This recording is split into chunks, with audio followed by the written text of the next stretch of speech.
जातु नासम् न त्वं नेमे जनाधिपाः न चैव न भविष्यामः सर्वे वयमतः परम्। अब तुम्हारा जो रोने धोने का बात है, गतासु न अगतासु न, जो मरेंगे उनके बारे में तू रो रहे हो और जो जिंदा है उनके भी बारे में रो रहे हो। तो पहले देखते कौन मरता है और कौन नहीं मरता। पहली बात, न त्वेवाहम जातु नासम न त्वम न इमे जनाधिपाः। इसमें तीन बातें भगवान ने कही है कि देखो अर्जुन, ऐसा कोई भी समय नहीं था कि जब तुम नहीं थे, ऐसा कोई भी समय नहीं था कि जब मैं नहीं था, और ऐसा कोई भी समय नहीं था कि जब ये योद्धा राजा लोग जितने युद्ध के मैदान पर आए हैं वो नहीं थे। कारण क्या? क्या हम ऐसा कहेंगे कि पहले मैं नहीं था और अब पैदा हुआ, तो क्या मैं अभाव से पैदा हुआ? यदि हम कहेंगे कि पहले तुम नहीं थे, तो क्या तुम अपने अभाव से पैदा हुए? अभाव से किसी की भी उत्पत्ति नहीं हो सकती। और इसीलिए तुम जो रो रहे हो कि ये जितने हमारे योद्धा लोग हैं मरेंगे, तो ये तुम्हारी कल्पना गलत है। ना तो ऐसा कभी समय था कि जब मैं नहीं था, जब तुम नहीं थे, ना तो ये दुनिया में कोई नहीं था। हमेशा हम सब जैसे के वैसे ही है, पहला सिद्धांत। दूसरा सिद्धांत है न चैव न भविष्यामः सर्वे वयम अतः परम। और ऐसा भी कभी समय नहीं आ सकता कि जब हम नहीं होंगे। अब ये शास्त्र की भाषा है, इसको शास्त्र की भाषा में कहे तो इसको कहते हैं कि कभी भी हमारा प्राक अभाव नहीं था और कभी भी हमारा प्रध्वंसा भाव नहीं था। और ये दो जब भारी भारी शब्द आ जाते हैं ना, तो आदमी को लगता है कि बोलने वाला बड़ा वेदांती है, लेकिन इसमें कोई गड़बड़ की कोई बात नहीं, सरल बात है कि ऐसा एक भी समय नहीं था कि जब हम नहीं थे, माने जब हमारा अभाव था, और ऐसा एक भी समय नहीं होगा कि जब हमारा भविष्य में अभाव होगा। कारण क्या? अब अपने ही अनुभव को देख लो। कभी किसी को यह अनुभव आता है क्या कि मैं नहीं हूं? किसी को नहीं आ सकता। दूसरी बात, कभी किसी को अनुभव आ सकता है क्या कि मेरा जन्म हुआ? यह भी अनुभव नहीं आ सकता। और यह भी किसी को अनुभव नहीं आ सकता कि मैं मरा। तो ना तो हमको अपने जन्म का अनुभव है, ना तो हमको अपने मृत्यु का अनुभव है, ना तो अपने अभाव का अनुभव है। तो ये तो असलियत है। और जो मरते करते हैं वो किसको लेकर के अर्जुन रो रहा है? वो भीष्माचार्य, द्रोणाचार्य इत्यादि जी, ये शरीर को लेकर के वो रो रहा था।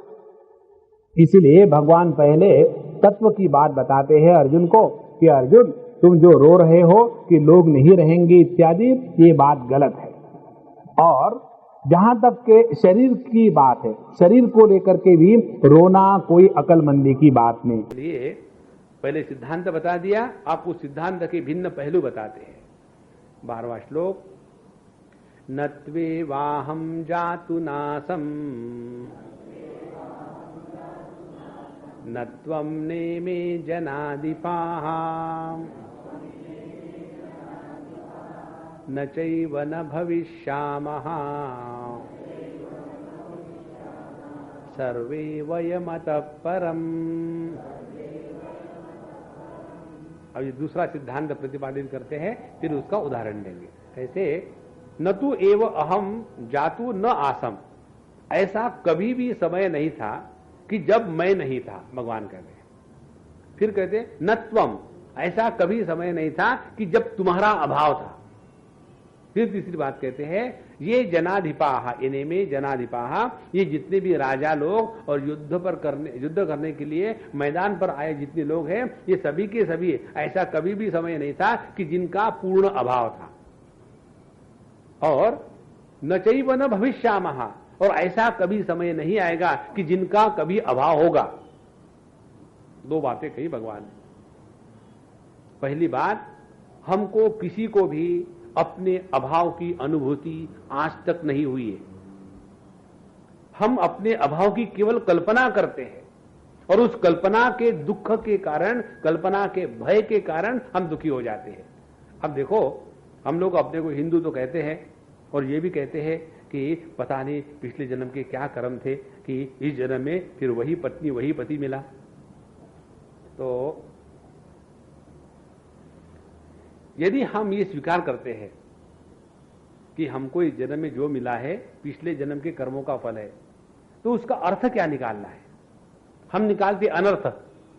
अर्थ ये निकालना है कि हम इस देह के जन्म के पूर्व थे, और यदि हम इस देह के जन्म के पूर्व में थे तो देह के मृत्यु के पश्चात भी हम ज्यों के त्यों बने रहेंगे। तो सिद्धांत कुछ और है और समझ हम कुछ और लेते। जैसे हम एक उदाहरण देते हैं,